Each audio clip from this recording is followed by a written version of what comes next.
मामले आपने सुने होंगे, लेकिन उत्तर प्रदेश के शामली से सामने आया एक मामला कई वजह से चर्चा में है। यहाँ आरोप है कि एक कारोबारी परिवार के युवक को पहले प्रेम संबंध के जरिए अपने जाल में फंसाया गया, फिर उसका धर्म परिवर्तन कराया गया और बाद में करोड़ों रुपए की संपत्ति पर कब्जा करने की साजिश रची गई।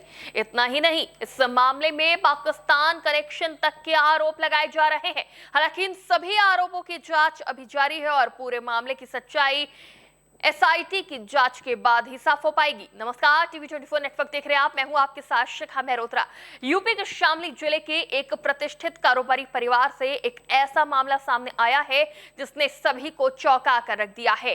पीड़ित परिवार का आरोप है कि उनके इकलौते बेटे आयुष मलिक को सुनियोजित तरीके से निशाना बनाया गया। परिवार का दावा है कि आयुष की मुलाकात एक युवती से जिम में हुई थी। यहीं से दोस्ती शुरू हुई और फिर दोनों के बीच नजदीकियां बढ़ी। परिवार का आरोप है कि इसी रिश्ते के जरिए आयुष को धीरे धीरे अपने परिवार और धार्मिक मान्यताओं से दूर किया गया। परिवार का कहना है कि आयुष करोड़ों रुपए की संपत्ति का मालिक है और इसी वजह से उसे टारगेट बनाया गया। आरोप यह भी है कि प्रेम संबंध का इस्तेमाल एक बड़े मकसद के लिए किया गया, जिसमें धर्म परिवर्तन और संपत्ति पर कब्जा दोनों शामिल थे। परिवार का दावा है कि धर्म परिवर्तन के बाद आयुष की जीवन शैली और गतिविधियों में भी बदलाव दिखाई देने लगा था। बता दें कि इस मामले ने उस वक्त और तूल पकड़ लिया जब परिवार ने पुलिस में शिकायत दर्ज कराई। शिकायत में कई लोगों को नामजद किया गया। आरोप लगाया गया कि पूरे घटनाक्रम को सुनियोजित तरीके से अंजाम दिया गया और इसके पीछे एक संगठित नेटवर्क भी हो सकता है। मामले की गंभीरता को देखते हुए पुलिस ने जांच शुरू की। जांच के दौरान कई अहम जानकारियां सामने आने का दावा किया गया। शामली के एसपी एनपी सिंह ने प्रेस वार्ता में बताया कि इस मामले में युवती चांदनी कुरैशी और उसके पिता इस्लाम कुरैशी को गिरफ्तार कर लिया गया है। पुलिस का कहना है कि शुरुआती जांच में करोड़ों रुपए की संपत्ति को लेकर साजिश के संकेत मिले हैं।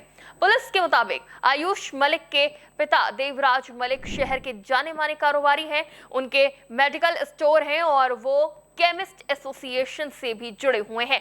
परिवार के पास मकान, जमीन और अन्य संपत्तियां सहित करोड़ों रुपए की संपत्ति है। पुलिस का दावा है कि इस संपत्ति पर नजर रखते हुए आयुष को प्रेम संबंध के जरिए प्रभावित किया गया। एसपी के अनुसार पूछताछ में ये बात सामने आई कि युवती और उसके परिवार ने कथित तौर पर योजनाबद्ध तरीके से आयुष को अपने प्रभाव में लिया। आरोप है कि फर्जी निकाहनामा तैयार कराया गया और बाद में ब्लैकमेलिंग के जरिए दबाव भी बनाया गया। हालांकि इन आरोपों की पुष्टि अदालत में साक्ष्यों के आधार पर ही होगी। पुलिस का ये भी कहना है कि जांच के दौरान ये जानकारी सामने आई कि आयुष पर अपनी संपत्ति बेचकर परिवार से अलग रहने का दबाव बनाया जा रहा था। इसी आधार पर पुलिस ने मामले में आगे की कार्रवाई शुरू की है। फिलहाल कई अन्य आरोपियों की तलाश जारी है और पुलिस की अलग अलग टीमें जांच में जुटी हुई हैं। वहीं इस पूरे मामले में सबसे ज्यादा चर्चा पाकिस्तान कनेक्शन के आरोपों को लेकर भी हो रही है।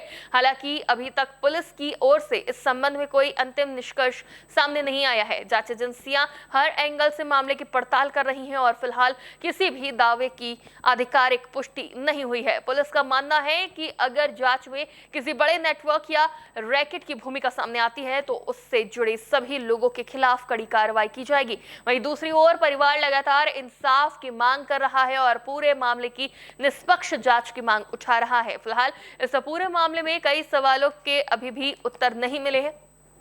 वहीं इन सभी सवालों के जवाब अब एसआईटी और पुलिस जांच से ही सामने आ पाएंगे। इस सब मामले पर आपकी क्या राय है, हमें कमेंट बॉक्स में जरूर बताएं। फिलहाल के लिए देखते रहिए टीवी 24 नेटवर्क।